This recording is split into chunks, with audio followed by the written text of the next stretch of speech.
नमस्कार दोस्तों, ये है पैब्लो एस्कोबार जो दुनिया का सबसे खतरनाक एवं सबसे बड़ा ड्रग स्मगलर था सन 1970 के बीच। इसे किंग ऑफ कोकीन के नाम से भी जाना जाता था। इसके पास इतनी बेशुमार दौलत मौजूद थी जिसको रखने के लिए इसके पास जगह कम पड़ जाती थी। कहीं ये अपने पैसों को गड्ढे खोद कर जमीन में दबा दिया करता था और कहीं बड़े बड़े बकेट्स में पैक करके छिपा दिया करता था। आप इसकी अमीरी का अंदाजा लगा सकते हैं कि एक बार अपनी बेटी को ठंड से बचाने के लिए इसने $2 मिलियन यानी लगभग 13 करोड़ रुपए आग में जला दिए थे। हाँ, ये एक सच्ची घटना है, ये कोई थ्योरी नहीं है जिसे बढ़ा चढ़ा कर बताया जा रहा हो। पैब्लो एस्कोबार के पीछे कई बुक्स लिखी जा चुकी हैं, जिनमें से द अकाउंटेंट्स, माय फादर और नार्कोस जैसी बुक्स शामिल हैं, जिसे आप गूगल कर सकते हैं। कौन था ये पैब्लो एस्कोबार? आखिर ये करता क्या था कि दुनिया के अमीरों की लिस्ट में 7वें नंबर पे आ गया था। वीडियो में बने रहें, जानते हैं पैब्लो एस्कोबार की जीवन शैली आज की वीडियो में। Siempre he asegurado que mi dinero no tiene vínculos con el narcotráfico.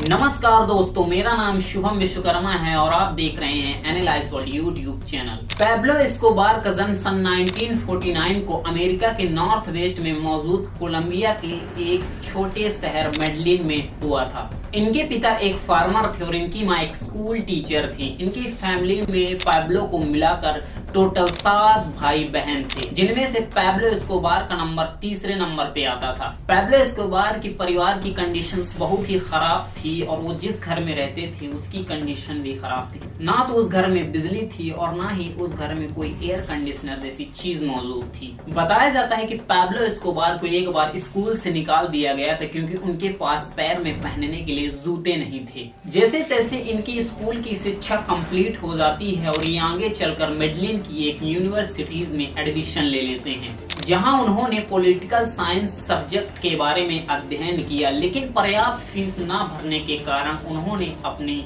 पढ़ाई बीच में ही रोक दी।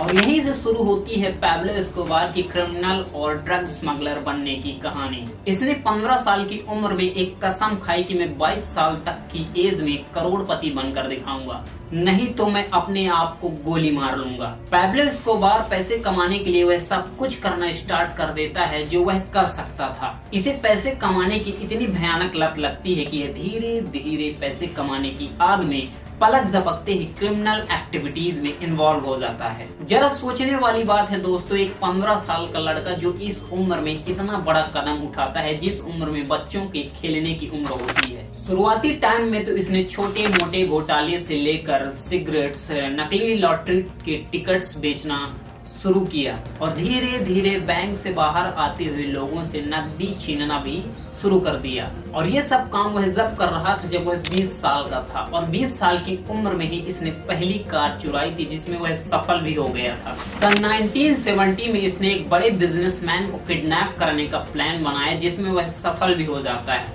और फिरौती के तौर पे इसने बिजनेसमैन के घर वालों से $1 लाख मांगे, जिसमें उसे $1 लाख मिल भी जाते हैं। जरा सोचिए दोस्तों, एक 15 साल का लड़का जो कुछ सालों पहले कसम खाता है कि वह 22 साल की उम्र में करोड़पति बनेगा और वह 22 साल की उम्र में करोड़पति बन भी जाता है, लेकिन इसे पैसे की इतनी लत लगती है कि ये धीरे धीरे पैसे कमाने की आग में क्रिमिनल एक्टिविटीज में इन्वॉल्व हो जाता है। कुछ दिनों तक ऐसा ही चलता रहता है, लेकिन एक दिन पैब्लो एस्कोबार को सफेद पाउडर यानी कोकीन के बारे में पता चलता है। जब उसे कोकीन और ड्रग्स की कीमत के बारे में पता चलता है तो उसे एहसास होता है कि किडनैपिंग और सुपारी जैसे काम तो बहुत छोटे से हैं, बल्कि असली मजा कोकीन और ड्रग्स स्मगलिंग में है। सन 1970 के बीच पैब्लो एस्कोबार ने छोटे मोटे गैंग्स को अपने साथ मिलाकर एक बड़ा ड्रग स्मगलिंग करने का नेटवर्क बनाना शुरू कर दिया और सन 1970 से 1975 के बीच पैब्लो एस्कोबार कोलंबिया का एक बहुत बड़ा ड्रग माफिया बन गया। एक बार पैब्लो 14 किलो ड्रग्स मेडलिन के एक पावरफुल ड्रग डीलर को डिलीवरी करने जाता है, जिसका नाम फाबियो रेस्ट्रेपो था। डील करते वक्त किसी वजह को लेकर इन दोनों के बीच बहस हो जाती है और पैब्लो अपने आप पर आपा खो बैठता है और गन निकालकर उस फाबियो रेस्ट्रेपो को जान से मार देता है।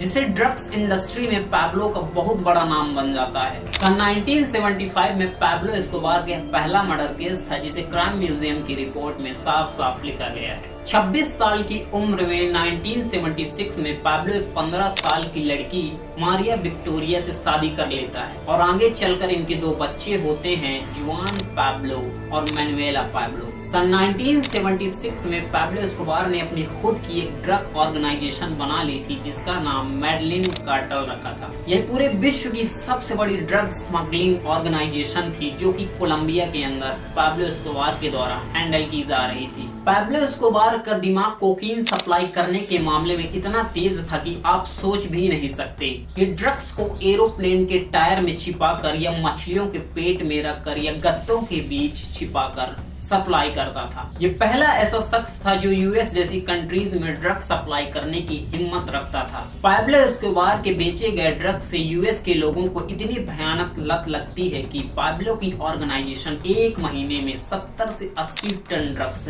ओनली अमेरिका में सप्लाई करने लग जाती है। रोजाना 15,000 केजी कोकीन सिर्फ अमेरिका के अंदर सप्लाई हो रही थी। उस समय पर अमेरिका में 1 केजी कोकीन की कीमत $70,000 थी, जो इंडियन रुपीज में 5,25,000 के बराबर होती है। पूरे साल में 5,40,000 केजी कोकीन जो सिर्फ अमेरिका के अंदर डिलीवर की जा रही थी, जिसकी कीमत $378 बिलियन थी। और ये पूरा सिलसिला 16 सालों तक चलता रहता है अमेरिका के अंदर। पैब्लो एस्कोबार के पास 20 हेलीकॉप्टर, 32 यॉट्स, 2 सबमरीन्स और 15 प्राइवेट जेट मौजूद थे। और तो और इसके पास पानी में चलने वाले सी प्लेन्स भी मौजूद थे।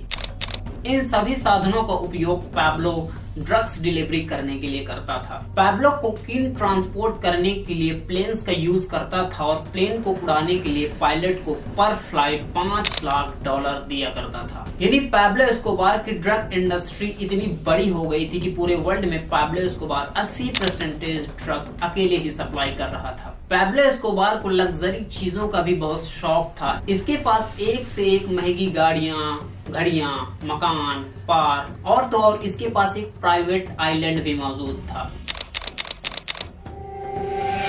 इस आइलैंड का नाम हेसिंडा नेपोल्स था। इस आइलैंड के अंदर 27 झीलें मौजूद और तो और इसके अंदर 200 से अधिक विदेशी जानवरों से भरा एक जू भी मौजूद था, जो कि कोलंबिया के जू में भी ऐसे जानवर मौजूद नहीं थे। पैब्लो अपने जू के अंदर दरियाई घोड़े, जेब्रा, जिराफ और हिप्पोपोटामस जैसे जानवरों को भी रखा हुआ था। बताया जाता है कि इसके पास 800 से भी ज्यादा घर मौजूद थे, जिसमें कासा मल्का हवेली, हेसिंडा नेपोल्स, मियामी और मोनाको टावर जैसे लग्जरी घर भी मौजूद थे, जिनके अंदर 5 स्टार जैसी सुविधाएं मौजूद थी।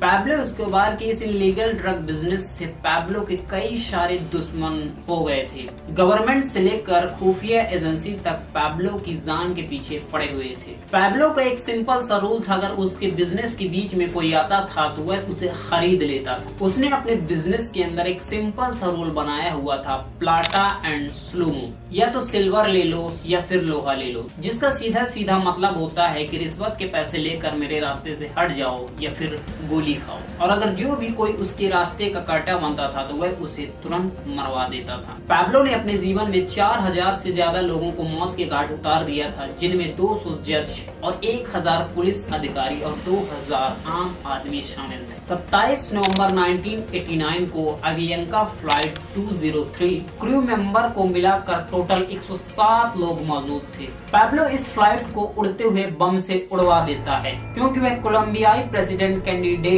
सीजर गैविरिया ट्रेजिलियो को मारना चाहता था। लेकिन उनकी किस्मत अच्छी होती है कि वो उस दिन उस फ्लाइट में मौजूद ही नहीं होते। पैब्लो ने अपने दुश्मनों को मारने के लिए खुद की आर्मी बना रखी थी, जिसका नाम सिकारियोज था। इसने अपने दुश्मनों को मारने के लिए 16 अरब रुपए खर्च कर रखे थे। पैब्लो अपने आप को सेव करने के लिए कोलंबिया की सरकार को एक ऑफर देता है, जिसमें वह $10 बिलियन का ऑफर देता है कि मैं तुम्हें $10 बिलियन देता हूं, जिससे तुम्हारे देश का पूरा कर्जा माफ हो जाएगा, जो इंडियन रुपीज में 80,000 करोड़ रुपए होता था। लेकिन पैब्लो सरकार से बदले में मांगता है कि मुझे फ्री छूट चाहिए और मेरे बिजनेस में कोई रुकावट नहीं आनी चाहिए। और यह ऑफर सुनते ही कोलंबिया की सरकार इस प्रस्ताव को रिजेक्ट कर देती है, जो कि सही भी है किसी कंट्री के लिए। पैब्लो ने अपनी छोटी सी जिंदगी में बहुत सारा ब्लैक मनी कमाया हुआ था।